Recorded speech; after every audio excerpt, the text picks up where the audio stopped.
एक light house जो बरसों से बंद था, लेकिन एक रात सिर्फ एक इंसान के लौटने पर फिर से जल उठा। कितना बदल गया सब। राहुल वर्षों बाद उस समुद्री कस्बे में लौटा था जहां से वह कभी थककर भाग गया था। चलो वापस शुरू करते हैं। समंदर वैसा ही था, बेचैन, अथाह, और चट्टान पर खड़ा लाइट हाउस अब भी किसी पुरानी याद की तरह अडिग खड़ा था। लोग कहते थे कि वह बरसों से बंद पड़ा है, पर पहली ही रात राहुल ने उसे चमकते देखा। हाउस ये तो सालों से बंद है। बस एक पल के लिए, जैसे अंधेरे में धड़कती हुई कोई स्मृति। किसी अनजानी खिंचाव के कारण वह कोहरे को चीरता हुआ लाइट हाउस की ओर बढ़ गया, मानो उसका अतीत उसे पुकार रहा हो। लाइट हाउस के भीतर सन्नाटा था, पर खालीपन नहीं। रात दर रात राहुल वहां लौटता रहा। अगले दिन राहुल ने कस्बे के पुराने लोगों से उस लाइट हाउस की कहानी जानने की कोशिश की। बेटा, उस लाइट हाउस में रोशनी तभी जलती है जब कोई खोना नहीं चाहता। कहना क्या चाहते हो? वहां कोई रहता है, पर उससे हम लाइट कीपर कहते हैं। Light keeper?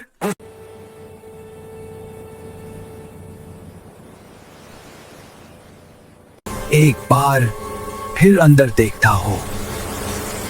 और एक रात उसकी मुलाकात रिया से हुई। तुम आ ही गए। तुम कौन हो? बस एक रोशनी को जिंदा रखने वाली।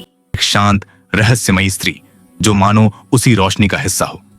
उसकी आवाज में ठहराव था और शब्दों में वह सच्चाई जो सीधे दिल तक पहुंचती ये है। लाइट हाउस तो बंद था, फिर रोशनी? रोशनी कभी पूरी तरह बुझती नहीं राहुल। दोनों ने देर तक बात की, जिंदगी के फैसलों पर, पछतावे पर, और उस अकेलेपन पर जो खुद से भागते रहने के बाद रह जाता है। क्या ये सब मेरी इमेजिनेशन है?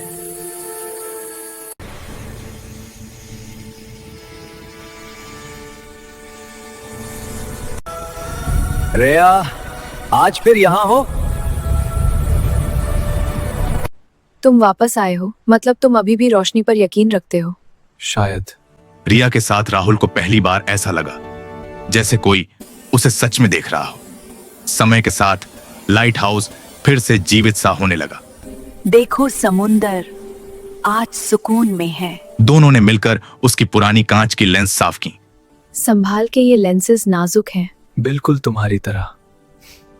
चट्टानों के इर्द गिर्द नाचते कोहरे को देखा और नीचे समंदर की सांसों को सुना। राहुल ने उस रोशनी की तस्वीरें ली। फोटो ले सकता हूँ? मेरी फोटो चाहिए तुम्हें या कोई वजह? जैसे डरता हो कि कहीं यह सब फिर से खो न जाए। कभी कभी रिया की आकृति हल्की सी कांपती। रेया, तुम ठीक हो? हवा कभी कभी तेज चलती है बस। जैसे हवा में डगमगाता दीपक, पर वह मुस्कुरा देती और बात बदल देती। सच उस रात सामने आया जब भयंकर तूफान आया। एक जहाज उफनती लहरों में फंस गया। वो शिप, वो डूब जाएगा। इसलिए मैं यहाँ हूँ। रेया, कहाँ हो? यहाँ। बिजली की चमक के बीच उसने वह राज बताया जो उसने कभी नहीं कहा था। सालों पहले इसी तट के पास एक जहाज दुर्घटना में उसकी मृत्यु हो गई थी। तब से वह यहीं रह गई थी, लाइट हाउस की रोशनी बनकर, जहाजों को रास्ता दिखाते हुए, अधूरी बातों और अधूरे रिश्तों को थामे हुए। तुम्हारी बॉडी? मैंने इस जगह को कभी छोड़ा ही नहीं। डूबते हुए लोग और मैं भी डूब गई थी। राहुल को एहसास हुआ कि रिया वहीं थी जिससे मिलने का उसने कभी वादा किया था, पर गया नहीं। वर्षों का दबाव, अपराध बोध टूट पड़ा, लेकिन रिया ने उसे दोष नहीं, सिर्फ क्षमा दी। रात आया ही नहीं। तुम्हारी कोई गलती नहीं थी। आज एक और शिप को बचाना है, मदद करोगे? हमेशा। बीम को लेफ्ट, लेंसेज रोटेट करो। स्टेडी स्टेडी, बस थोड़ा और। दोनों ने मिलकर लाइट हाउस की किरण को उस जहाज की ओर मोड़ा। वो बच गए। हमने कर दिखाया। नहरी रोशनी ने तूफान को चीर दिया और जहाज सुरक्षित निकल गया। जैसे ही सब शांत हुआ, रेया, तुम गायब हो रही हो। मेरा काम पूरा हुआ। रिया की आकृति धीरे धीरे उस रोशनी में घुलने लगी जिसकी वह बरसों से रक्षा कर रही थी। तुमने मुझे आजाद कर दिया राहुल। उसने राहुल के चेहरे को आखिरी बार छुआ। रोशनी और कहा तुम्हारे अंदर भी है। रेया, मत जाओ। कि रोशनी कभी बुझती नहीं, वह बस किसी अगले इंसान का इंतजार करती अब है। इस रोशनी को मैं जिंदा रखूंगा।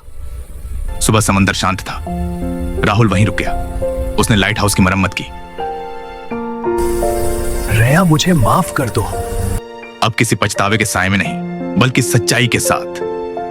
उस रात लाइट हाउस फिर से जगमगा उठा, सिर्फ जहाजों को रास्ता दिखाने के लिए नहीं, बल्कि यह बताने के लिए कि राहुल अब भाग नहीं रहा था।